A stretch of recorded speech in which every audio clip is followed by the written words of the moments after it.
Consider the domino, will you? In our society, it's really a symbol of impact.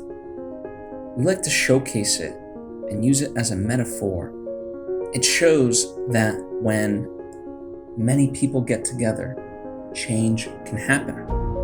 Now, I think it sometimes gets unfairly lumped with the snowball effect.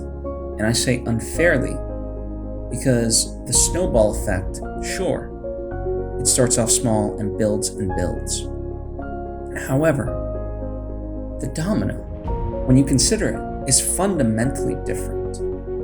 When we look at dominoes falling, we love the spectacle of seeing hundreds, if not thousands, of dominoes fall, one affecting the other until it reaches the end and the last domino falls. And therein lies the key, because the first domino never really touches the last one, or even the third one, or the fourth, fifth, sixth, and so on.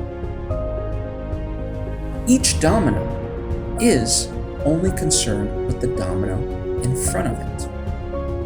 All it has to do is make an impact on one single domino in order to continue the chain of dominoes falling. And I think this is a beautiful way of looking at impact and affecting change in the world.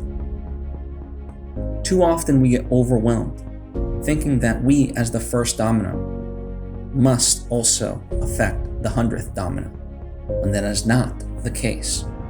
We just need to affect one single person, and they in turn can do the same.